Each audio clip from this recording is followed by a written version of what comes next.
কি নাম? সোহরাব। 1000 টাকা। আলহামদুলিল্লাহ। হুজুরের ছাত্র, আর হুজুর হচ্ছে আমার মামা। আমরা মামার খেদমতে আজকে আর কি আমি আসছি। কোরআন হাদিস শাসনতন্ত্র রাসূল আমার নেতা, উৎসাহ মোর চির অম্লান ইতিহাস বীর গাথা। এক আল্লাহ ছাড়া আমার দিলে, এক আল্লাহ ছাড়া আমার দিলে নেই তো কারো ভয়। এক আল্লাহর গোলাম আমি, এই তো পরিচয় আমার, এই তো পরিচয়। একদম আলেম, এলেম অর্জন করার সাথে সাথে তার নাম আলেম লেগে যায়।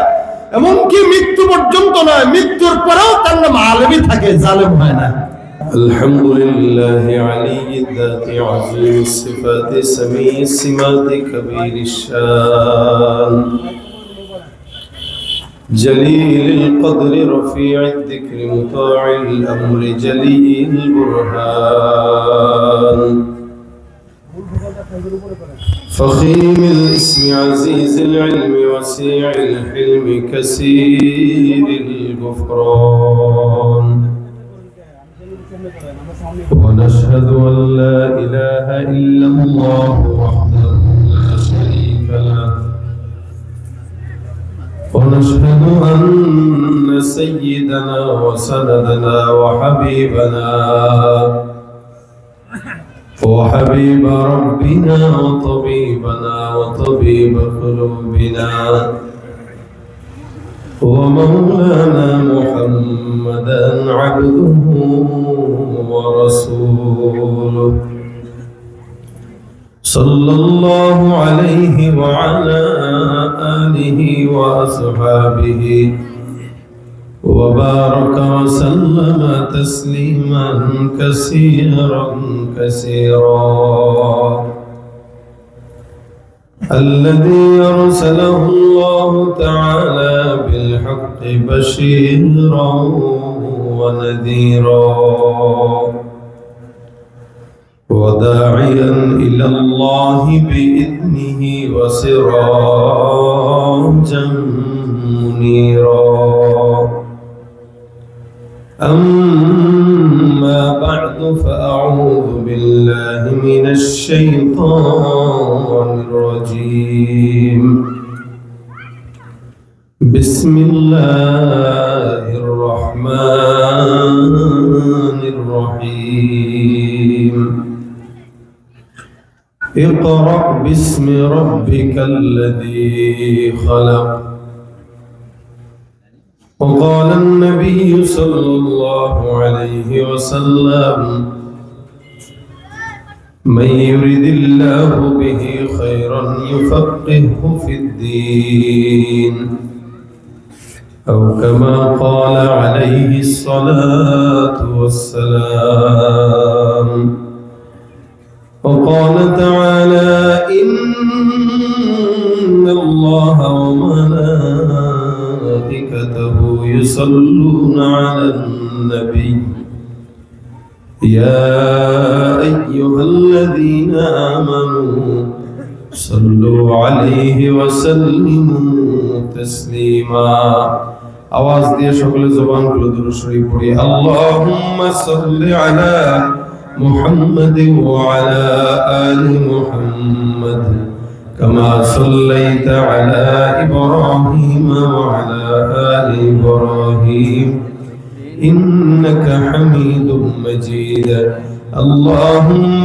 بارك على محمد وعلى آل محمد كما باركت على إبراهيم وعلى آل إبراهيم إنك حميد مجيد الحمد لله الله باقر دربار الأكبر কোটি শুকর মারকাজুল কোরআন মাদ্রাসার উদ্যোগে প্রথম বার্ষিক ওয়াজ মাহফিলের আজকে হাজার মানুষ থেকে আমাদেরকে আল্লাহ পাক বাছাই করে ভালোবেসে জান্নাতের বাগানে আসার তৌফিক দিয়েছেন। এজন্য সকলে কালিমাতুশ শুকর আদায় করি, বলি আলহামদুলিল্লাহ। এটা আল্লাহ পাকের ফজল ও করম। এলাকায় হাজার হাজার মানুষ বসবাস করে, কোনো জায়গায় গান হয়, কোনো জায়গায় বিয়ে হয়, কোনো জায়গায় দ্বীনি মজমা হয়। যার কপাল ভালো তো আল্লাহ পাক তাকে কান ধরে দ্বীনি মজমায় বসায় দেয়, আর যার কপাল খারাপ আল্লাহ পাক তাকে ঠেলে দিয়ে গানের মজলিসে পাঠায় দেয়। আল্লাহ পাক যে আমাদেরকে দ্বীনি মজমায় আসার বসার তৌফিক দিয়েছেন, আপনারা খেতে খুশি? আবারও বলেন আলহামদুলিল্লাহ। যাদেরকে আল্লাহ পছন্দ করছেন তাদেরকে আছে, যাদেরকে পছন্দ করেন নাই তারা মাহফিলের এরিয়ায় আসছে কিন্তু বসতে পারে নাই, চটপটির দোকানে আসছে। যাদেরকে আল্লাহ পাক পছন্দ করেন নাই তারা এলাকায় আছে কিন্তু ফুচকার দোকানে আছে অথবা বাজার ঘাটে দোকান পড়ে আছে। আর আপনাদেরকে আল্লাহ পাক পছন্দ করছে বিদায় এই মজমায় বসায় দিছে। আল্লাহ পাক যদি তৌফিক দান করেন ইনশাআল্লাহ দু চারটা কথা আল্লাহ পাক রব্বুল আলামিন তৌফিক দিলে বলবো, যেগুলো আমাদের বোঝা উচিত, জানা উচিত, শেখা উচিত। এই কথাগুলোর উপরে আল্লাহ পাক আমাদেরকে মানার মতো তৌফিক দান করুন, আমিন। এক একটা দ্বীনি মজমা, এক একটা মাদ্রাসা। শুধুমাত্র দ্বীন মাদ্রাসায় শেখা হয় এটা যেমন সত্য, ওয়াজ মাহফিলের প্যান্ডেলগুলো এক একটা ছোট্ট মাদ্রাসা। এখানে কিছু ইলম নিয়ে আলোচনা হয়, ঈমান নিয়ে আলোচনা হয়, কোরআন সুন্নাহর আলোচনা করা হয়। হাদিস শরীফে এই যে আমরা মুখতাসার সময় বসবো, আমি আজকে আসছি আপনাদের কাছে হাজিরা দিতে, ওয়াজ করতে না, এই জন্য ছোটা ছোটা কথা বলবো। ওয়াজের জন্য সময় দরকার, ওই সময়টা আমার হাতে নেই। এরপরে হাজিরা দেওয়ার জন্য আসা, যেহেতু বসা, কিছু কথা গুরুত্বপূর্ণভাবে বলবো। এই কথাগুলো আমরা সবাই বোঝার চেষ্টা করি। এটাও একটা দ্বীনি প্রতিষ্ঠান। বর্তমান সময়ে কখন থেকে, যখন থেকে এই জায়গায় প্যান্ডেল তৈরি হয়ে গেল, সামিয়ানা লাগানো হয়ে গেল। সামিয়ানার প্যান্ডেল হওয়ার আগে এটা ছিল একটা খেলার মাঠ। কি বলেন আপনারা? খেলার মাঠ। সামিয়ানাও হয়ে গেছে, প্যান্ডেলও হয়ে গেছে, মাইক আনা হয়ে গেছে, আলোচক বসে গেছে, শ্রোতাও বসে গেছে। এখন রাসূল বলেন হাফফাতুহুমুল মালাইকা, এটা আর আগের মতো মাঠ নাই, এটাকে আল্লাহর ফেরেশতারা ঘেরাও করে দিয়েছেন। সুবহানাল্লাহ, জোরে জোরে বলেন সুবহানাল্লাহ। যেটা মাগরিবের আগেও মাঠ ছিল বা দুপুরেও এটা সাধারণ মাঠ ছিল, যার ব্যাপারে হাদিসের কোনো রিওয়ায়াত ছিল না, যার ব্যাপারে হাদিসের কোনো কথা ছিল না, সেই জায়গাটাই যখন নাকি মজমা বসে গেল, আলোচনা শুরু হয়ে গেল, রাসূল বলেন নাযালাত আলাইহিমুস সাকিনা, আল্লাহ এখন এখানে যারা বসা সবার উপর রহমত বর্ষণ করা শুরু করে দিয়েছে। সুবহানাল্লাহ। দুনিয়াতে বাজার সবচেয়ে খারাপ জায়গা, মসজিদ সবচেয়ে উত্তম জায়গা, কিন্তু বাজারেও যখন নাকি দ্বীনি কোনো মজমা হয়ে যায় তো নাযালাত আলাইহিমুস সাকিনা, ওখানেও আল্লাহ পাকের রহমত বর্ষণ হতে লাগে। এই জন্য যতক্ষণ জায়গায় বসবেন কিছু দ্বীনি মুযাকারা হবে। এই দ্বীনি মুযাকারার দাম কত বলে হাদিসে আসছে, তাদারুসুল ইলমি সাআতাম মিনাল লাইল খায়রুম মিন ইহয়াআহা। কেউ সারা রাত জেগে নফল ইবাদত করে, সারা রাত তাহাজ্জুদ পড়ে, জিকির করে,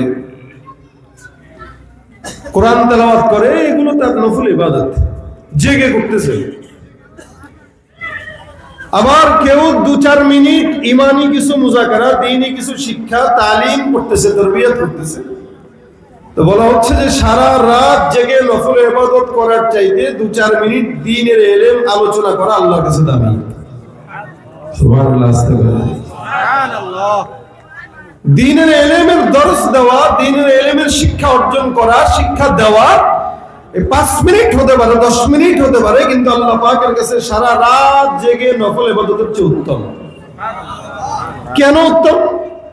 যেই ব্যক্তিটা সারা রাত নফল ইবাদত করতেছে সে একা নফসের ইবাদত করতেছে, সে কাউকে সাথে নেয় নাই, সে একা, সেও একা, তার মালিকও একা।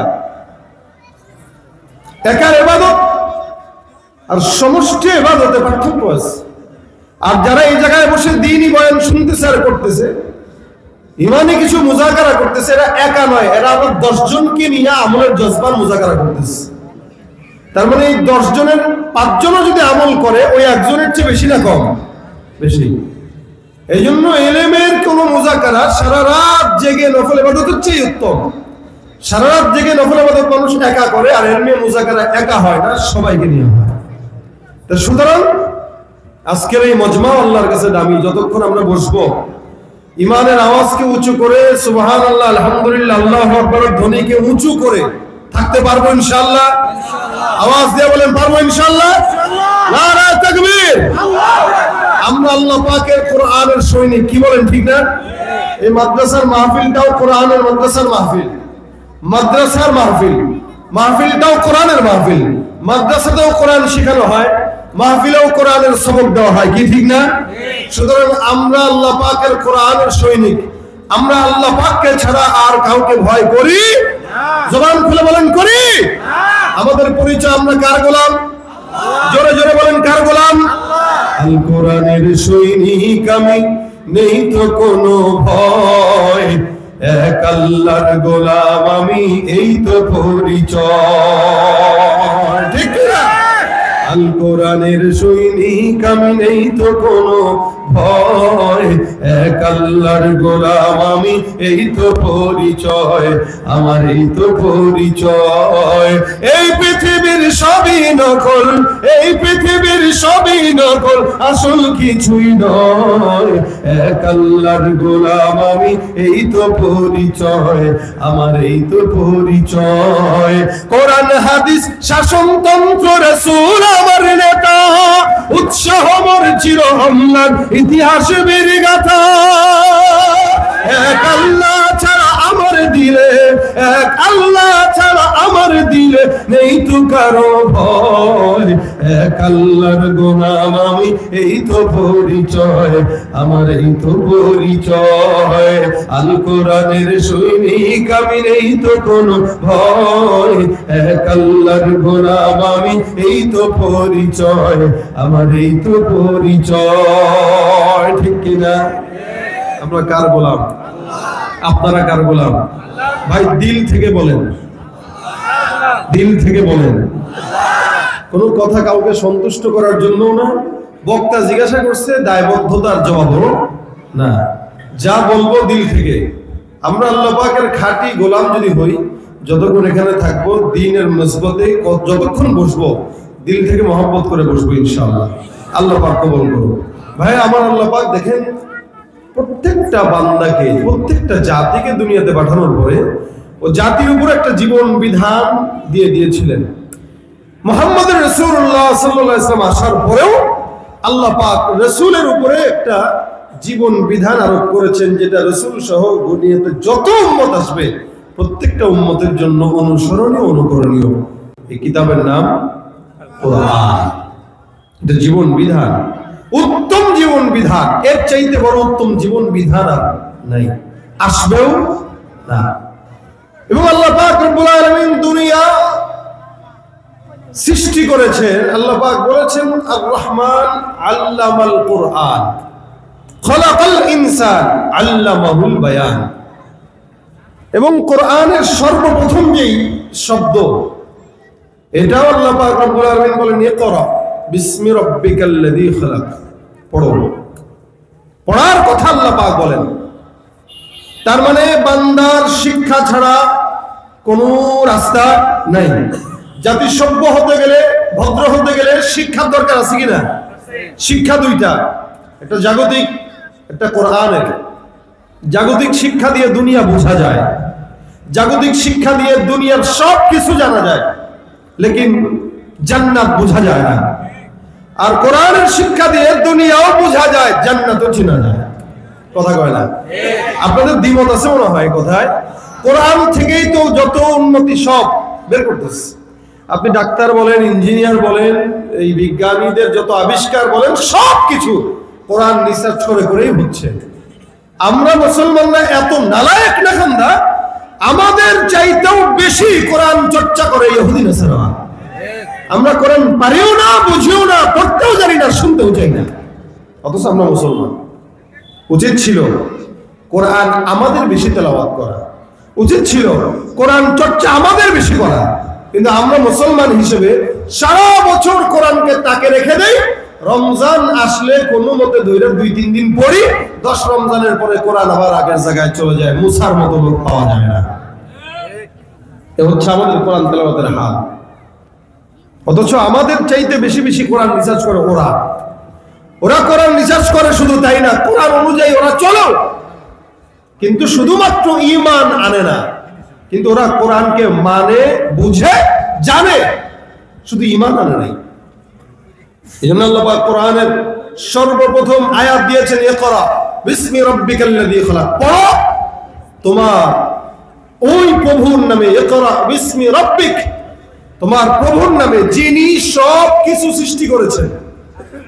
বলা উচিত ছিল এই যিনি সব সৃষ্টি করেছেন তার নামে পড়ো, আগেই না সৃষ্টি, পরেই না পড়া, কিন্তু আগে বলতেছেন পড়ো। তার মানে একটা বান্দা সৃষ্টি হইলেই মানুষ হয় না, আগে তার জানতে হয়, যে যত জানে সে তত বড় মানুষ, যে জানে না ও মানুষ না, ও জানোয়ার। এজন্য আল্লাহ বলেন আর রহমান আল্লামাল কুরআন খালাকাল ইনসান আল্লামাল কুরআন, আগে কোরআন শিখিয়েছেন, আগে কোরআন শিখিয়েছেন, পরে বলতেছেন কি খালাকাল ইনসান, মানুষ সৃষ্টি করেছেন। মানুষ সৃষ্টি করেছেন পরে বললেন, আগে বললেন কোরআনের কথা।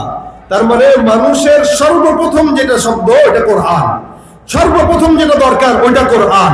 একটা মানুষ জন্ম নিলেই মানুষ হয় না, কারণ আল্লাহ পাক মানুষকেও কখনো বলছেন উলাইকা কাল আনআম বাল হুম আযাল, এগুলো সব গরু ছাগলের মতো, হায়াওয়ানের মতো, জানোয়ারের মতো, তার চাইতেও খারাপ। কি কোরআনে আপনারা জানেন না এগুলো? আচ্ছা কথা বুঝতেছেন আপনারা? খালি চাইতে শুনেন না, মুজাকারা, এটা মুজাকারা, আমার সাথে কথা বলেন। তাহলে বক্তা মনে করবে আমি একা একা পাগলের প্রলাপ বলতেছি, আপনাদেরও বলতে হবে, আমারও বলতে হবে। তার মানে কোরআন শিক্ষা অর্জন করা ছাড়া মানুষ মানুষ হতে পারে না। যাদের ভিতরে শিক্ষা নাই কোরআনের, দুনিয়াবি শিক্ষার কথা বলছি না, যেহেতু কোরআনের আয়াত পড়ছি, কোরআনের শিক্ষার কথাই বলতেছি। যাদের ভিতরে কোরআনের শিক্ষা নাই, এদেশে যত দুর্নীতি, সুদ, চাঁদাবাজি যা কিছু আছে ওরাই করছে। কি বলেন আপনারা? আপনি দেখান তো, আলহামদুলিল্লাহ এই বাংলাদেশ থেকে টাকা চুরি করে আমেরিকায় পাচার করা, ইন্ডিয়ায় পাচার করা, সিঙ্গাপুরে পাচার করা, মালয়েশিয়া ডাবল হোম করা, এগুলো কোনো ওলামা একরাম করছে না ওরা করছে? ওরা করছে। কেন করছে? ওদের ভিতরে কোরআন নাই, এই কারণে আল্লাহ উলাইকা কাল আনআম বাল হুম আযাল, এগুলো গরু ছাগলের মতো না, তার চাইতেও খারাপ। অথচ আল্লাহ পাক এক জায়গায় বলতেছেন লাকাদ কাররামনা বানি আদম, আমি মানুষকে শ্রেষ্ঠত্ব দিয়েছি। আবার আরেক জায়গায় বলতেছেন না, এরা কুকুরের চেয়েও খারাপ। ভাই শ্রেষ্ঠত্ব কখন? একটা মানুষের ভিতরে কোরআন যখন ঢুকে তখন সে শ্রেষ্ঠ হয়ে যায়। দুনিয়ার সবচাইতে বাজে জায়গা ছিল আরব, যেখানে জাহালাতের সর্বশেষ সীমায় চলে গিয়েছিল। একটা ছোট্ট ইস্যুকে কেন্দ্র করে বছরের পর বছর, যুগের পর যুগ তাদের ভিতরে ঝগড়া লেগে থাকতো, দ্বন্দ্ব লেগে থাকতো। এবং আরবের প্রত্যেকটা মানুষ সবচাইতে মূর্খ, যত কিছু বলা যায় সব তাদেরকে বলা যায়। কিন্তু এক একটা সাহাবা আজমাইন যখন হয়ে গেছে, কোরআনের সঙ্গে নিসবত হয়ে গেছে, কোরআন শিখে গেছে, তো এই সবচেয়ে নিকৃষ্ট মানুষগুলো সবচেয়ে দামি মানুষ হয়ে গেছে। এই সাহাবীদের কোরআন থাকার কারণে দামি হয়েছে। এমন দামি হয়েছেন যার কারণে আল্লাহ কয় রাদিয়াল্লাহু আনহুম ওয়া রাদু আন। এই দামিটা কোরআনের কারণে হয়েছে। কিসের কারণে বলেন? নবীর সুহবত আর কোরআন। আল্লাহ কয় রাদিয়াল্লাহু আনহুম ওয়া রাদু আন, তারাও আমার উপরে সন্তুষ্ট, আমরাও তাদের উপর সন্তুষ্ট, আমিও তাদের উপর সন্তুষ্ট। আচ্ছা বলেন, আমরা কি আল্লাহর উপরে সন্তুষ্ট? হ্যাঁ, কথা কয় না, বুঝে বললেন? আসলেই আমরা আল্লাহর উপরে সন্তুষ্ট না। যদি আমরা আল্লাহর উপরে সন্তুষ্ট হইতাম তো ভাই ব্যবসা ভালো না, আল্লাহ কি খালি আমারই দেখছে? কি ভাই সন্তুষ্টের শব্দ এটা? কথা কয় না। আল্লাহ বলেন রাদিয়াল্লাহু আনহুম ওয়া রাদু আন। উভয় পক্ষ একজন একজনের প্রতি খুশি যখন হয়, আঘাত দিলেও মাফ করে দেয়। স্বামী স্ত্রী মহব্বত আছে, বাচ্চা বাবা মহব্বত আছে। বাচ্চা যদি বাবারে খুশিও মানে বাবার মজা লাগে। কি বলেন? এটা হইল খুশি। বাবার উপরে সন্তান খুশি, যার কারণে সন্তান বাবারে বোকা দিলেও বাবার ভালো লাগে। অথবা বিবির উপরে স্বামী খুশি, যার কারণে বিবি দুইটা শব্দ উচ্চারণ উচ্চ কণ্ঠে বললেও কি লাগে? ভালো লাগে। কিন্তু আল্লাহর উপরে বান্দা খুশি, কিন্তু আল্লাহ যখন তার বিপদ দেয়, আল্লাহ কেন তুমি আমার বিপদটা দিলা, সন্তুষ্ট হয় না। তার মানে আল্লাহ আমাদের উপরে সন্তুষ্ট না, আমরাও আল্লাহর উপরে সন্তুষ্ট না। আর সাহাবা کرام কোরআনের মহব্বতের কারণে, কোরআনের শিক্ষার কারণে আল্লাহ তাদের উপর সন্তুষ্ট, তারাও আল্লাহর উপর সন্তুষ্ট, যার কারণে হাজার বিপদ আসলেও বলতো আলহামদুলিল্লাহ, এটা তো আল্লাহর তরফ থেকে হয়েছে, আল্লাহ যেভাবে খুশি আমিও সেভাবে খুশি। কথা বুঝেন আপনারা? কি বুঝেন? এটা হলো সন্তুষ্টি। সন্তুষ্টি এটা, কোরআন যার ভিতরে থাকবে আল্লাহ তার উপর সন্তুষ্ট থাকবে এবং সেও আল্লাহর উপর সন্তুষ্ট থাকবে। কিন্তু এরপরেও মানুষ আছে যারা আল্লাহ পাক রব্বুল আলামিনের কোরআন পড়েও না, মানেও না, জানেও না, বুঝেও না। আল্লাহ বলেন উলাইকা কাল আনআম, এগুলা গরু ছাগলের মতো, হায়াওয়ানের মতো, জানোয়ারের মতো, তার চাইতেও কি খারাপ, অথবা নিকৃষ্ট। বলেন তো, কোরআন শিক্ষা করা ফরজ মানুষের উপরে না কুকুরের উপরে? আচ্ছা, এটা ফরজ না নফল না সুন্নাত? রাসূল বলেন তালাবুল ইলমি ফারিদাতুন আলা কুল্লি মুসলিম, প্রত্যেকটা ইমানদারের জন্য আল্লাহ পাকের কোরআন শিক্ষা করা ফরজ। সোজা কথায় যেই জিনিসের আমল, যেই জিনিসের ইবাদত বান্দার উপরে ফরজ করা হয়েছে, ওই জিনিসের ইলম অর্জন করাও বান্দার জন্য ফরজ। যেই জিনিসের ইবাদত বান্দার জন্য নফল, ওই জিনিসের ইলমটাও বান্দার জন্য নফল। যেই জিনিসের ইবাদত বান্দার জন্য সুন্নাত, ওই জিনিসের ইলম অর্জন করাও বান্দার জন্য সুন্নাত। সুতরাং নামাজ পড়া এটা আল্লাহ পাকের ফরজ বিধান, কোরআন শিক্ষা করা আল্লাহ পাকের ফরজ বিধান। যার কারণে নামাজের মধ্যে যত হুকুম আহকাম আছে এগুলোর জ্ঞান অর্জন করাও বান্দার জন্য ফরজ। নামাজটা আল্লাহ পাক রব্বুল আলামিন ফরজ করলেন, পর্দাটা ফরজ করলেন। কেমনে করলে পর্দা হয়? শুধু বোরকা পরলেই পর্দা না। বর্তমান সময়ের মা বোনেরা পর্দা করে ঠিক, বোরকাও পরে আবার চোখের মধ্যে আইলানা মাস্কারা দিয়া ও যুবকদেরকে দিক দিয়া তার দিকে আকৃষ্ট করতে চায়। একদিকে বোরকা পরে, আরেক দিকে আলকাপটা মেখাতার পরে বের হয়। একদিকে বোরকা পরে, এমন টাইট ফিট বোরকা পরে যে বোরকার দ্বারা পর্দা তো দূরের কথা, বরং অন্য লোভনীয় দৃষ্টি তাদের উপরে পর্দায়। ঠিক কিনা জোরে বল? ভাইরা আমার, এই কারণে পর্দা করতে গেলেও ফরজ বিধান। পর্দার কতটুকু হুকুম আহকাম এগুলো মান্য করা ফরজ। নবী করিম সাল্লাল্লাহু আলাইহি ওয়াসাল্লাম বলেন তালাবুল ইলমি ফারিদাতুন আলা কুল্লি মুসলিম, দ্বীনের ইলম শিক্ষা অর্জন করা প্রত্যেকটা মুসলমানের জন্য ফরজ। বাংলাদেশে যত মুসলমান আছে সবার জন্য ফরজ। বাংলাদেশে যত মুসলমান নর নারী আছে তাদের জন্য ফরজ। আমেরিকার মুসলমানের জন্য ফরজ, ইন্ডিয়ার মুসলমানের জন্য ফরজ। গোটা বিশ্বের বুকে যত মুসলমান আছে প্রত্যেকটা মুসলিমের জন্য কোরআন অর্জন করা, শিক্ষা করা ফরজ বিধান। আমার আল্লাহ পাক রব্বুল আলামিন এটা বলেন, বান্দা তোমার উপরে কোরআন শিক্ষা করা ফরজ করলাম। কুকুরের উপরে ফরজ না, কুকুরের উপরে নামাজ ফরজ না, কুকুরের উপরে রোজা রাখা ফরজ না। এরপর আল্লাহ পাক রব্বুল আলামিন বলে, বান্দা উলাইকা কাল আনআম, এগুলো সব কুকুরের মতো, হায়াওয়ানের মতো, জানোয়ারের মতো। কেন? যে জিনিসটা অর্জন করা মানুষের উপর ফরজ, এটা মানুষও অর্জন করে না, কুকুরও করে না। কুকুর নামাজ পড়ে না, কুকুর রোজা রাখে না, কুকুর দাড়ি রাখে না, কুকুর দান সদকা করে না, কুকুর কোনো হজ করে না, কুকুর যাকাত দেয় না, কুকুর শিক্ষা অর্জন করে না। এগুলো কার দরকার? বলে মানুষের দরকার। আল্লাহ পাক ডাক দিয়া বলেন, যেটা তোমার জন্য অর্জন করা ফরজ ওটা তুমিও করো না, কুকুরও করে না, হায়াওয়ান করে না, জানোয়ারও করে না। যার কারণে আমি আল্লাহ পাক রব্বুল আলামিন বললাম, তোমার মধ্যে কুকুর জানোয়ারের মধ্যে এক বিন্দু পরিমাণে পার্থক্য নাই। আবার আল্লাহ পাক ডাক দিয়া বলেন, তার চাইতেও বড় খারাপ, কুকুরের চাইতেও খারাপ, বালহুম আদাল, হায়াওয়ান জানোয়ারের চাইতেও নিকৃষ্ট। আল্লাহ পাক রব্বুল আলামিন বলেন, একটা এলাকার মধ্যে যত চাঁদাবাজি আছে, বলেন তো আপনারা মানুষ করে না কুকুর করে? এলাকার ভিতরে সুদ খায় মানুষ না কুকুর? এই যে এতগুলো বছর লাগাতার মানুষের উপর অত্যাচার করছে, কুকুরের দল না মানুষের দল? মানুষের দল করছে।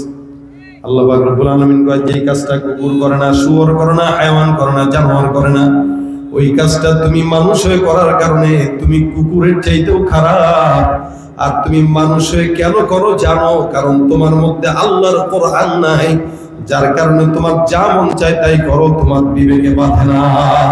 এদের অবস্থা আল্লাহ পাক রব্বুল আলামিন বলেন, লাহুম কুলুবুল লা ইয়াফকাহুনা বিহা ওয়া লাহুম আ'য়ুনুন লা ইবসিরুনা বিহা ওয়া লাহুম আযানুন লা ইয়াসমাউনা বিহা উলাইকা কাল আনআম বাল হুম আদাল উলাইকা হুমুল গাফিলুন।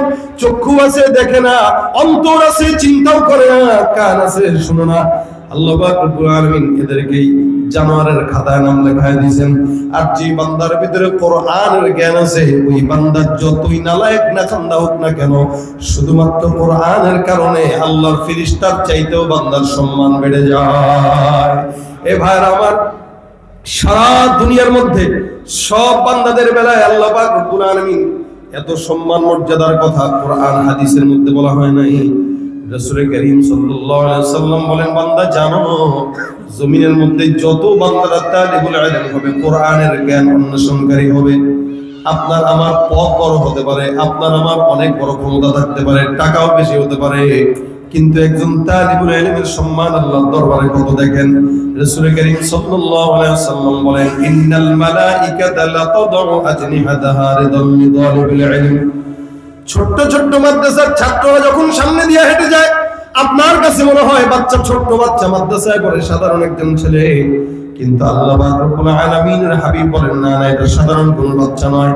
এই বাচ্চা যখন দ্বীনের হামিল হয়ে রাস্তা দিয়ে হেঁটে যায়, কোরআনের হামিল হয়ে রাস্তা দিয়ে হেঁটে যায়, আল্লাহর ফেরেশতারা আসমান থেকে নেমে এসে ওই ছোট্ট বাচ্চার পায়ের নিচে সুন্দর করে তাদের নূরের পাখনা বিছিয়ে দেয়। সুবহানাল্লাহ, বুঝেন না কোন জায়গায় সুবহানাল্লাহ বলা হয়? আপনার আমার পায়ের নিচে কে দিয়েছে কখনো লাল গালিচা? হ্যাঁ, দেশের সরকার প্রধান যখন হাঁটে তার পায়ের নিচে লাল গালিচা বিছানো হয়, ওইটা আবার উঠায় ফেলা হয়। ওটার সম্মানের কতটুকু তার আশেপাশে যারা আছে তারাই দেখে। ওই লাল গালিচা তো দুনিয়ার কেনা গালিচা, ওটা ছিঁড়া যায়, কিন্তু আল্লাহর রহমতের ফেরেশতাদের নূরের পাখনা আপনার সন্তানের পায়ের নিচে বিছাচ্ছে, না আমি দেখি না আপনি দেখেন, আল্লাহর সব ফেরেশতারা তাকায় তাকায় তামাশাগুলো দেখে আর আফসোস করে, এই বান্দার কত সম্মান আল্লাহর দরবারে, আমাদের পাখনা তাদের পায়ের নিচে বিছানো হচ্ছে শুধুমাত্র তার কোরআনের মহব্বত আর আজমতের কারণে। ভাই, আমার কোনো সম্মান নাই। সারা বিশ্বের যত আলেমে দ্বীন আছে, যত বড় আলেম, যত বেশি কোরআনের জ্ঞান, সম্মান তত বেশি না কম? কথা কয় না? কোরআনের জ্ঞান যত বেশি, সম্মান তত। এলাকার মধ্যে যারা রাজনীতি করছে, 16 বছর যারা ক্ষমতায় ছিল, আজকে তাদের দাম আসেনি, কোন পাত্তা আসেনি, বরঞ্চ পরিচয় দিতে ভয় পায়। ক্ষমতা আজকে আছে, কালকে নাই। কিন্তু দেখেন তো, হাফেজ হয়েছি প্রায় 25 বছর হয়ে গেছে। এই হাফেজে কোরআন যখন থেকে হয়েছি তখন থেকে এখনো পর্যন্ত নামের আগে হাফেজ আছে না নাই?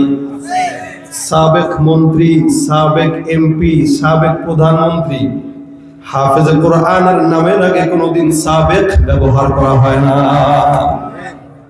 একদম আলেম, এলেম অর্জন করার সাথে সাথে তার নাম আলেম লেগে যায়, এমনকি মৃত্যু পর্যন্ত নয়, মৃত্যুর পরেও তার নাম আলেমই থাকে, জালেম হয় না।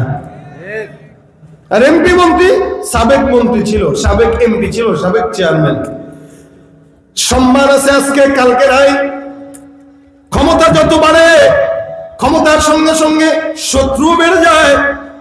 টাকা যত বাড়ে, টাকার সঙ্গে সঙ্গে মানুষের শত্রু বেড়ে যায়। মুসলমান, সৌন্দর্য যখন বেশি থাকে তখন সৌন্দর্যের কারণে কিছু শত্রু তৈরি হয়। কিন্তু মুসলমান, মনে রাখবেন, খুব বুঝবেন, আপনার সন্তানকে এই মাদ্রাসায় দিলেন পড়ার জন্য, অনেক মানুষ মনে করবে বাচ্চাটারে মাদ্রাসায় দিয়ে পড়াইলাম, কি খাবে কি করবে। আলহামদুলিল্লাহ, এই বাংলাদেশে বড় বড় মাস্টার্স পাস শিক্ষিত মানুষটা সুদ ঘুষের টাকা না দেওয়ার কারণে চাকরি পায় না। আলহামদুলিল্লাহ, আল্লাহর হুকুমে, আল্লাহর রহমতে কোন উলামা ইকরাম মাদ্রাসায় পড়ছে, বেকার বসে আছে ঘরের মধ্যে, দেখাইতে পারবেন না। আপনার কাছে মনে হবে চাকরির বেতন কম, আপনি বেকার 5 বছর বসে রয়েছেন, আর আরেকজন কাজে আছে 10,000 টাকা করে মাসে কামাইতেছে, তার ফায়দা বেশি না? এত বেকার না, কামে তো। আর আপনি অনেক শিক্ষা অর্জন করছেন। ওই কয়েকদিন আগে আন্দোলন করে কি বলতেছে যে আমরা এসএসসি পাস, মেট্রিক পাস, এরপরে মাস্টার্স পাস করে আমরা অটো চালাইতেছি রাস্তায়, চাকরি না পাওয়ার কারণে। কোন উলামা ইকরামদেরকে এটা বলতে দেখবেন না যে আমরা মাদ্রাসায় পড়ছি এরপর আমরা চাকরি পাই না। আলহামদুলিল্লাহ, যত আলেম বাংলাদেশে বেরোচ্ছে, হাজার হাজার, একটা মানুষ বেকার বসে নেই, একটা না একটা খেদমতের ব্যবস্থা আল্লাহ করে দিচ্ছে। এটা কোরআনের আজমত। কি কোরআন পড়বেন, বসে থাকবেন, হবে না। আমরাও মাদ্রাসায় পড়ছি, আমাদের বাপ মারেও অনেকে অনেক কিছু বলছে, কি শিখবে, কি খাবে, কি পড়বে। যারা বলছে এখন তারা দেখলে 14 বার কয় না মাশাআল্লাহ, আলহামদুলিল্লাহ আপনার ছেলেও মাদ্রাসা পড়বে, কোরআনের কারণে সম্মান বাড়াবে, রিজিকের অসাদ দিবে। আপনার মনে হইতে পারে এ 10,000 টাকা কামায়, বরকত নাই। আরে ভাই, আপনার 1 কোটি টাকা তার 10,000 টাকার সমান। কথা কয় না? বিশ্বাস হয় না? বিশ্বাস হয় না? এটা কোরআনের আজমত, এটা কোরআনের বরকত। ভাইরা আমার, ক্ষমতা আজকে আছে কালকে নাই, পাওয়ার আজকে আছে কালকে নাই। আমার ক্ষমতা যত রাখে, যত বাড়ে শত্রু তত বাড়ে, টাকা যত বাড়ে শত্রু তত বাড়ে, সৌন্দর্য বাড়বে, কিছু কিছু শত্রু তৈরি হবে। এসিড মারার জন্য মেয়েদের সৌন্দর্য দেখে পোকাটেরা এসিড মারে, কিন্তু মনে রাখেন কোরআনের জ্ঞান যার যত বেশি বাড়ে, এই জিন্দেগিতে কেউ কোরআনের জ্ঞান থাকার কারণে শত্রু হয় নাই, বরঞ্চ কোরআনের হাফেজে কোরআন যখন হয় 10 জন বন্ধু হয়, আলেম যখন হয় এবার আরো 10 জন বাড়ে, মুফতি হয় আরো বেশি বাড়ে। এবার সময়ের সঙ্গে সঙ্গে আল্লাহর বান্দার বন্ধু তত বাড়ে, ইলম যত বাড়ে, টাকা বাড়ে শত্রু বাড়ে, ইলম বাড়ে বন্ধু বাড়ে। সুবহানাল্লাহ, এটা ইলমের আজমত। এই কারণে কোরআনের ইলম আল্লাহ পাক বান্দাকে শিখার জন্য আদেশ করলেন। কোরআনের জ্ঞান শিক্ষা করা আপনার জন্য, আমার জন্য ফরজ, প্রত্যেকটা ইমানদারের জন্য ফরজ, প্রত্যেকটা মুমিনের জন্য ফরজ। আল্লাহ পাক রব্বুল আলামিন এটা আপনার জন্য আমার জন্য জরুরি করেছেন। এটা ছাড়া কবরে যাবা, কবর অন্ধকার। এই জন্য কোরআন, কেউ যদি কোরআনকে নিয়ে কবরে যেতে পারে, কোরআনটা বান্দার ডানে বায়ে দাঁড়ায় যায়, বলবে আল্লাহ এটা আমারে গুরুত্ব দিছে, সুতরাং এই বান্দাকে আমি ওসিয়ত করলাম, সুপারিশ করলাম, এই কোরআন ওয়ালাটাকে তুমি আমার সঙ্গে জান্নাত দিয়ে দাও। কোরআন সুপারিশ করে আপনাকে জান্নাতে নেবে। শুধু তাই নয়, যাদের ভিতরে কোরআনের ইলম আছে, হাফেজে কোরআন, রাসূল বলেন এক একটা হাফেজ, এক একটা কোরআনের হাফেজ 10 জন ব্যক্তি যাদের উপরে জাহান্নাম ওয়াজিব ছিল, এদেরকে ধরে সুপারিশ করে জান্নাতে নিয়ে যাবে।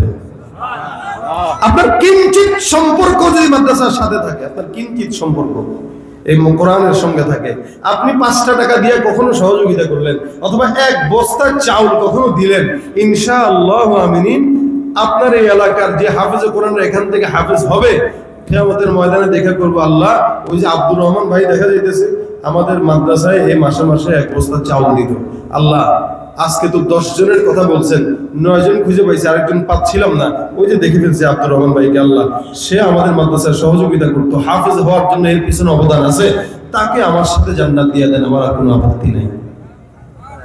এটা হাফেজে কোরআন সুপারিশ করে করে বান্দাকে জান্নাতে নেবে।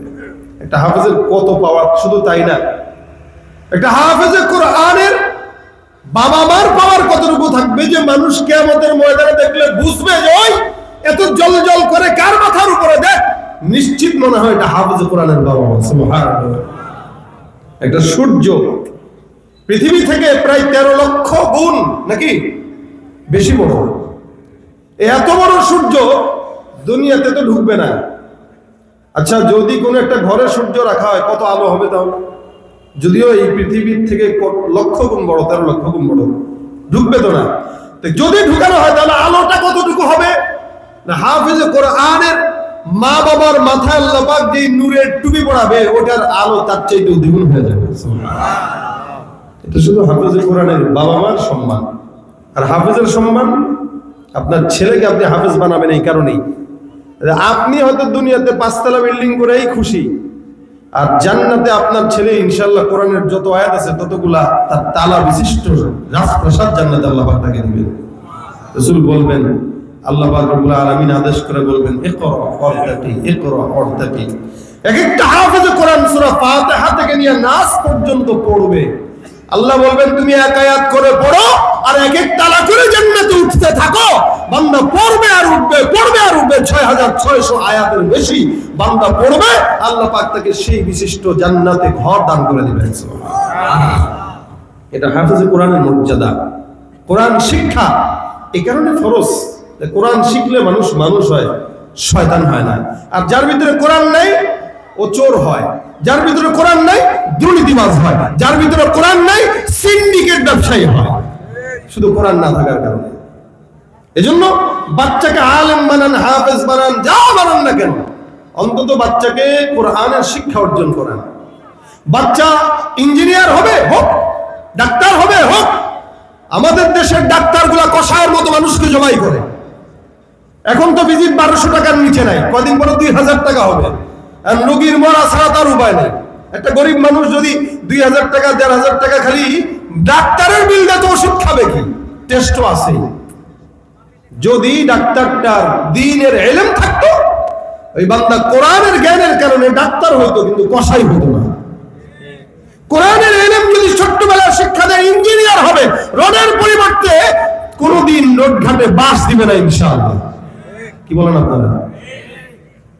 আপনার 5টা সন্তান থাকে, একটারে আলেম বানান, একটারে ইঞ্জিনিয়ার, একটারে ডাক্তার, একটারে এই, একটারে সেই, বানান না? আপনি দেখবেন আপনার ইঞ্জিনিয়ার, আপনার ডাক্তার সন্তান আপনার কবরের পাশে জিন্দেগিতে আসবে না, কিন্তু আলেমে দিন প্রত্যেকদিন নামাজের পর আপনার জন্য দোয়া করবে। বিশ্বাস হয়? কথা কয় না? হয়নি? আপনারাই তো আপনাদের মা বাবার জন্য দোয়া করতে যায় হুজুরদেরকে ভাড়া করেন। ভাই, আপনার বাপ আপনার মা হুজুর ভাড়া করে যদি নেন, দোয়া আর কি করবে? আপনার মা বাবার মহব্বত আপনি ছাড়া বুঝবে কে? এই জন্য আপনার বাচ্চা যেন আপনার লাশের জানাজা দেওয়ার জন্য হুজুর ভাড়া করা না লাগে, একটা অন্তত আলেম বানান, আপনার ইন্তেকালের পরে যেন অন্তত কাজে লাগে। কি বলেন, ঠিক না? এখন যদি তা নাই হয়, কোন আলিমান আও মুতাআল্লিমান আও মুস্তামিআন আও মুহিব্বান, নবী বলেন হয়তো আলেম হও, নয়তো মুআল্লিম হও, নয়তো কোরআন শ্রবণকারী হও, নয়তো মুহাব্বতকারী হও, খবরদার কোরআন বিদ্বেষী হও না, তাহলে আবু জাহেল উতবার সঙ্গে জাহান্নাম। এ ভাইরা আমার, কোরআনের অর্জন আল্লাহ পাক রব্বুল আলামিন ফরজ করলেন। নবী করিম সাল্লাল্লাহু আলাইহি সাল্লামকে আল্লাহ পাক বলেন, পয়গম্বর, জমিনের মধ্যে এই কোরআনের জ্ঞানটা আমি গোটা উম্মতের জন্য ফরজ করলাম। কিয়ামত পর্যন্ত কোরআন টিকবে। যত বেঈমান নাস্তিকরা থাকুক না কেন, কোরআনের মোকাবেলায় একটা কোরআনের আয়াতের ভুল ধরতে পারে নাই। আমি আল্লাহ পাক ঘোষণা করলাম, ইন্না নাহনু নাযালনা যিকরা ওয়া ইন্না লাহু লাহাফিজুন। এই কোরআনটা আমি আল্লাহ দিলাম, সংরক্ষণের দায়িত্ব আমি আল্লাহ। ছোট্ট ছোট্ট বান্দাকে দিয়ে আমি আল্লাহ কোরআনকে সংরক্ষণ করে রাখবো। যদিও পাহাড়ের উপর দিয়েছিলাম, পাহাড় নিতে পারে নাই।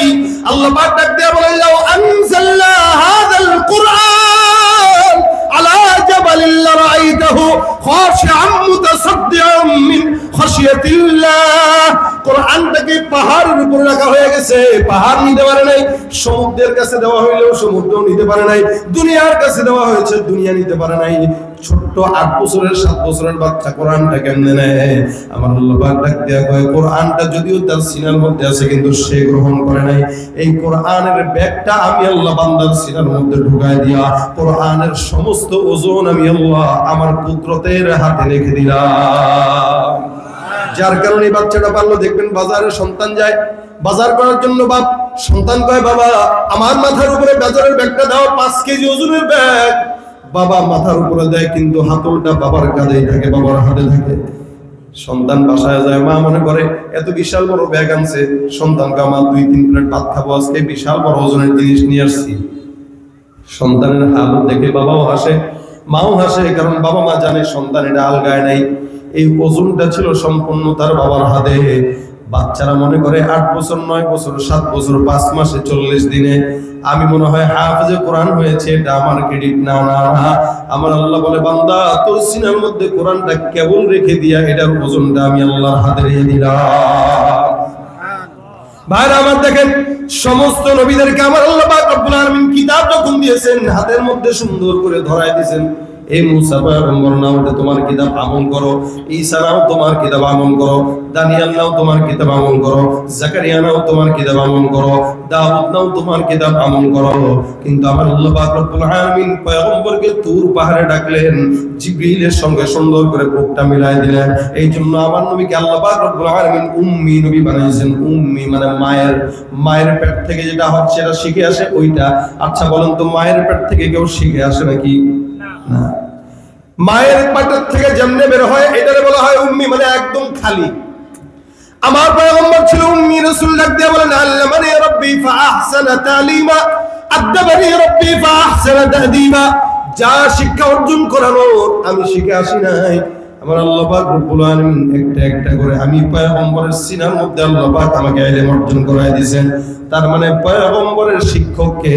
জোরে বলেন তো। নবী বলেন, আমাকে আদব শিখিয়েছেন আল্লাহ, কোরআন শিখিয়েছেন আল্লাহ। আমার আল্লাহ সব কিতাব সব নবীদের হাতের মধ্যে ধরাইলেও আপনার আমার পয়গম্বর মুহাম্মদুর রাসূলুল্লাহকে ডাক দিয়ে বলেন, রাসূল আপনাকে আমি আল্লাহ কোরআনটা কিতাবটা ধরাই নাই, আমি আল্লাহ পাক আপনার সিনার মধ্যে একটা একটা আয়াত করে কোরআনটাকে আপনার সিনার মধ্যে বসায় দিলাম। এটা কোনোদিন যাবেও না, দূর হবে না, বরং সময় যত যায় কোরআন আরো বসে। এটা হলো কোরআনের অন্যতম আযমত। রাসূল নাই, কোরআন সবচেয়ে বড় মুআজিজা, নবী নাই, কোরআন আছে। এই কোরআনের ভুল ধরতে যায় অসংখ্য ইহুদিরা কোরআনের আয়নায় নিজেদের ভুল ধরা পড়ছে, তো মুসলমান হয়ে গেছে। যদিও এক বেঈমান সম্ভবত মুসাইলামাতুল কাজ্জাব, সে সূরা একটা বানাইছিল।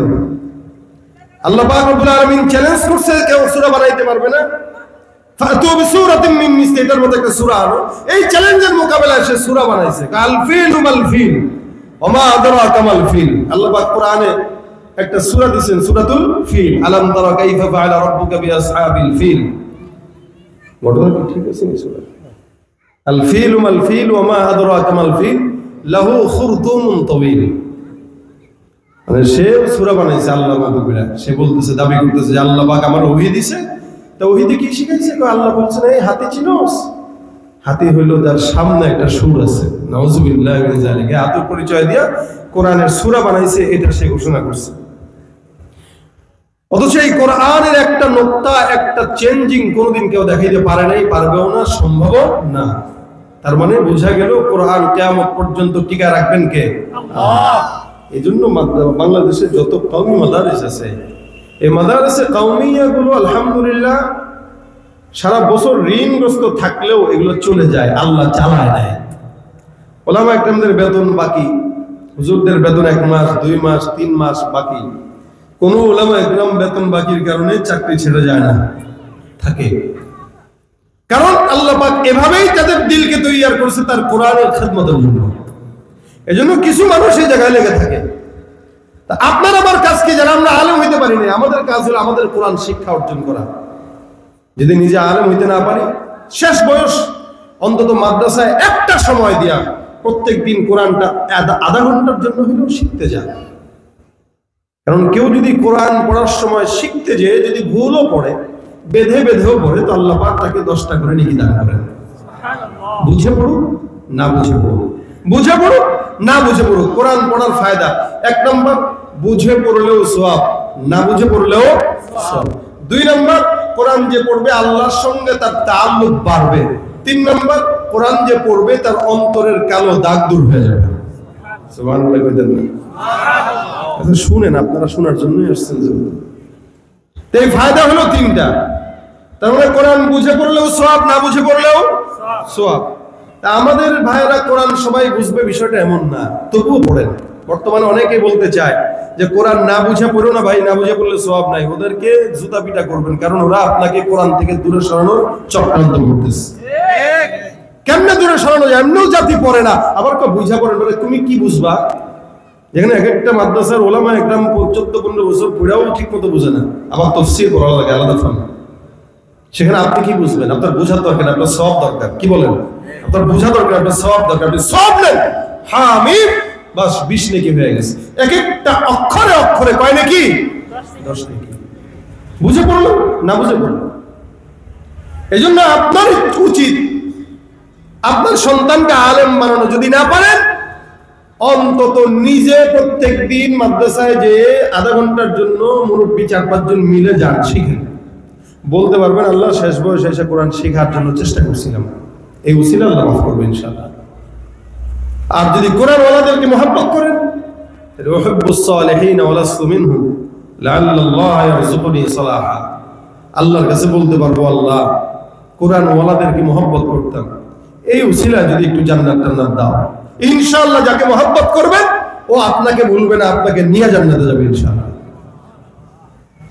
এই জন্য কোরআন ওয়ালাদের সঙ্গে থাকবেন তো ইনশাআল্লাহ, কোরআনের আজমত রাখবেন তো ইনশাআল্লাহ। ভাই যারা স্কুলে পড়েন, এখানে যারা আছেন স্কুলে পড়েন বা ব্যবসা করেন বা বিভিন্ন কাজে নিয়ত করেন যে আমরা প্রত্যেক দিন কমাস কম 1 পৃষ্ঠা করে হলেও কোরআন পড়বো। আলেম না, যারা স্কুলে পড়েন, কলেজে পড়েন, ব্যবসা করেন, অন্য কোনো কাজে ব্যস্ত, আপনারা নিয়ত করেন কালকে থেকে প্রত্যেক দিন 1 পৃষ্ঠা করে হলেও কোরআন পড়বো ইনশাআল্লাহ। ইনশাআল্লাহ 1 পৃষ্ঠা পড়েন, আপনার বেশি দরকার নেই। আপনি সারা বছর না পড়ার চাইতে প্রত্যেক দিন 1 পৃষ্ঠা করে পড়লেও 30 দিনে 1.5 পারা, 30 দিনে 1.5 পারা, 20 পৃষ্ঠায় 1 পারা, 30 পৃষ্ঠায় 1.5 পারা। আপনার মাসের 30 দিনে যদি 1 পৃষ্ঠা করে পড়েন 30 পৃষ্ঠা, আপনার নিজের অজান্তেই 1.5 পারা কোরআন শরীফ পড়া হয়ে যাবে ইনশাআল্লাহ। এজন্য প্রত্যেক দিন 1 পৃষ্ঠা করে পড়েন, এতে অন্তত কোরআন ওয়ালাদের সঙ্গে মহব্বত বাড়বে। কোরআনের সঙ্গে মহব্বত বাড়া মানে কোরআন যাদের দিলে আছে এদের সঙ্গে মহব্বত বাড়া। আল্লাহ পাক আমাদেরকে কোরআনের সঙ্গে মহব্বত রাখার তৌফিক দান করুন। ভাইরা আমার, এখানে কোরআনের মাদ্রাসাটা এখানে আছে, খুব বেশি পয়সা দিয়ে কোরআনের খেদমত হয় না। সাহাবা আজমাইনদেরকে ডাক দিলেন, মাঝে মাঝে রাসূল সাল্লাল্লাহু আলাইহি ওয়াসাল্লাম চাদর বিছায় দিতেন, চাদর বিছায় দিয়ে বলতেন, এই সাহাবা একরাম রাখো, এখানে দান করো, কার কি আছে দান করো। নিয়ে চাদরটা নিয়ে এরকম গিফট মেরে বলতেন, মাশাআল্লাহ এখানে অনেকের দান টান আছে, আল্লাহ পাক সকলের দান কবুল করুন। এটা রাসূলের সিস্টেম। আপনারা মনে করেন না যে মাদ্রাসার উলামা একরামরা মাহফিল দেয় খালি মাদ্রাসার স্বার্থের জন্য। হ্যাঁ, মাদ্রাসার স্বার্থ মানে দ্বীনের স্বার্থ, আর এটা নিজের স্বার্থের জন্য না। কোনো হুজুররা মাদ্রাসার টাকা দিয়ে আলহামদুলিল্লাহ নিজের বোর শাড়ি কিনে না, এটা মাদ্রাসার জন্যই খরচ করে, মাদ্রাসার এই দিনদের জন্য খরচ করে। আর এই সিস্টেম নতুন সিস্টেম না, এটা রাসূল সাল্লাল্লাহু আলাইহি ওয়াসাল্লামের জামানা থেকে সিস্টেম। রাসূল সাল্লাল্লাহু আলাইহি ওয়াসাল্লামের জামানায়ও রাসূল সাল্লাল্লাহু আলাইহি ওয়াসাল্লামের মাদ্রাসা ছিল, জানো আসহাবে সুফফা, ওটাও একটা মাদ্রাসা। ওই মাদ্রাসায় সাহাবা আজমাইনরা থাকতো, ওখানে খাবার দাবার হাদিয়া পাঠাইতেন, মানুষ খাইতো। কখনো না খেয়ে বোর্ডিং এ খাবার থাকতো না, 1 গ্লাস দুধ পর্যন্ত 70 জন সাহাবী খাইছে, এই ইতিহাসও আছে। ওটা আসহাবে সুফফার কাহিনী, বোর্ডিং এ নাই। আমরা মনে পড়ে, আমরা তো আলহামদুলিল্লাহ এখন তো হুজুরদের মায়া বেশি, আমিও মাদ্রাসা চালাই। এখন তো ছাত্রদেরকে প্রত্যেক দিন গোস্ত মাছ খাওয়াই আমরা আলহামদুলিল্লাহ, টাকা থাকুক বা না থাকুক নিজের পকেটের টাকা দিয়ে হলেও খাওয়াই। আর আমরা তো খুব বেশি আগে পড়ছি বিষয়টা এমন না, আজ থেকে 20 বছর আগেও মোটামুটি দৈনিক 2 বেলা খাবার ছিল, 1 বেলা শুধু ডাইল আর ভাত, আরেক বেলা লাউ দিয়া আলু দিয়া মোটামুটি রান্না করে দিত। এখানে আমাদের অনেক বাইরে আছেন যারা লাবড়া খেয়ে ডাইল খেয়ে অভ্যস্ত, বড় হয়েছে, কিন্তু ইনারা এখন মাদ্রাসা চালাইছে, ইনাদের ছেলেদেরকে একটু মাছের টুকরা ছড়ে লেগে হুজুরের টাকা নেয় 5000, দিল কি এটা? অথবা যে ছেলেটা 5 টাকা নেয় 500, হে কয় এই কথা। যে ছেলেটা টাকা দেয় 1000, 500 বড় বড় কথা সেই বলে, তার বাবাই বলে, এই 500 টাকা দিছি, 500 টাকা দিয়ে জানতো 5 কেজি আলু পাবেন, বেশি কিছু পাবেন না। কি বলেন আপনারা? আলুর দাম কত? আজকে সব মহিলাদেরকে নিয়ে ওয়াজ করতেছি, মহিলা মাহফিল। তো দেখেন 500-1000 টাকা দিয়ে কিচ্ছু হয় না। বর্তমানে মাদ্রাসা চালানো বহুত কঠিন। এজন্য এই মাদ্রাসার কোরআনের কারণে, কোরআনের সম্মানে আপনারা যারা আছেন, এরকম কেউ থাকলে একটু হাতটা উঠান যে আমি এই মাদ্রাসার সাথে মুহিব্বান হিসেবে, মহব্বতকারী হিসেবে বেশি চাই না আপনাদের কাছে যে 10,000 দেন, 20,000 দেন, 1 লাখ দেন, 50,000 দেন, এটা দরকার নাই। আপনি 1000 টাকা হলেও দেন, 500 টাকা পারলে এটাই দেন, 100 টাকা পারছেন ওইটাই দেন। এটাই মহব্বতের আলামত যে কোরআনের সঙ্গে আমার 500 টাকার একটা সম্পর্ক থাক, কোরআনের সঙ্গে আমার 1000 টাকার একটা সম্পর্ক থাক, আমার 100 টাকার হলেও একটা সম্পর্ক থাক। অন্তত ওই 100 টাকাটার উসিলা হয়তো আল্লাহ পাক গুনাহ মাফ করবে। এরকম কেউ যদি থাকেন একটু হাতটা তুলবেন যে আমি 100 টাকা, 500 টাকা, 1000 টাকা দিব। মাশাআল্লাহ, কি নাম? আব্দুল কুদ্দুস মোল্লা ভাই, কত? 10,000। মাশাআল্লাহ, নারা তাকবীর। আল্লাহ পাক কত বড় দিলওয়ালা, মাশাআল্লাহ। আমি চাইছি 1000, উনি দিয়েছে 10,000। আল্লাহ ওনার 10,000 এর বরকতকে 700 গুণ বাড়ায় দেন। আমিন। এই জোরে বলেন আমিন। হ্যাঁ, মাশাআল্লাহ, আল্লাহ পাক ওনাকে কবুল করুক, সুস্থতার হায়াত দেখ। আর কে আছে মাদ্রাসার জন্য দিবেন? 1000 হোক, 2000 হোক। আমি 1000 চাইছি ভাই, 10,000 দিয়ে দিছে যেহেতু, তার মানে আপনারা দেনেওয়ালা আছেন আলহামদুলিল্লাহ। এরকম কেউ থাকলে একটু বলেন যে আমি 10,000 বা আমি 11,000 বা আমি 9,000 অথবা আমি 5,000, একটু থাকলে হাতটা লেখা, নামটা লেখা, ইনশাআল্লাহ আল্লাহ পাক বরকত দিবেন। একটু নামটা লেখা, কে আছে না? কি নাম? সোহরাব। 1000 টাকা, আলহামদুলিল্লাহ। হুজুরের ছাত্র, আর হুজুর হচ্ছে আমার মামা। আমরা মামার খেদমতে আজকে আর কি আমি আসছি।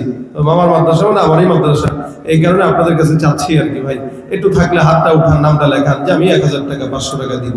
আমি নিজে চাইতে পারি না, যার কারণে নিজের প্রতিষ্ঠানেও চলে এরকম নিভু নিভু করে আর কি, চলে না। কিন্তু মামার মাদ্রাসা ভাগিনা আছে যেখানে, মামা ভাগিনা যেখানে, দুঃখ নেই সেখানে। এই জন্য চাইতেছি একটু দেন, মেহনত করেন, দিনই প্রতিষ্ঠান। বাস আপনারা দেন, আলহামদুলিল্লাহ, আপনারাই তো দেন নাকি? এখানে না দেন, আরেক জায়গায় দিয়েছেন হয়তো, আবার আজকে না দেন, আরেক জায়গায় দিবেন হয়তো, আপনারাই দিবেন। তবে যার যতটুকু সামর্থ্য, আজকে যদি 100 টাকাও দেন, ইনশাল্লাহ দোয়া হবে, আল্লাহ পাক সকলের দানকে কবুল করবে ইনশাল্লাহ। কে আছে না?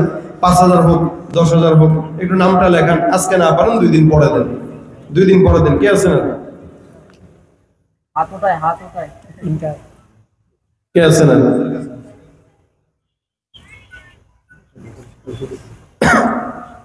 আর নাই কেউ? একটা 1000 টাকা করে নাই কেউ? ওই যে ভাইয়ের নাম কি? ওই যে ভাই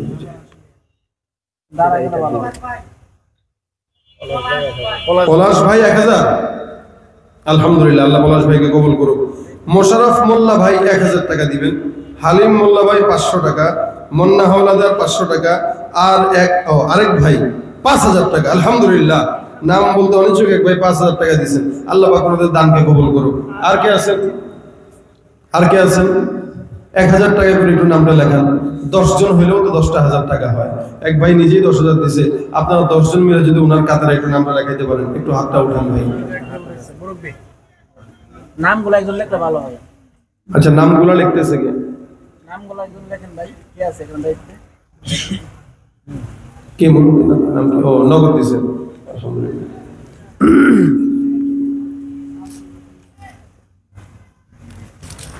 কে আছে না ভাই? আর কে আছেন? 1500 করে একটু নামটা লেখা ইনশাল্লাহ। এরপরে যা দেওয়ার শামসুর ব্যাপারে কত? ও 1000। আচ্ছা, নগদ দিয়েছে।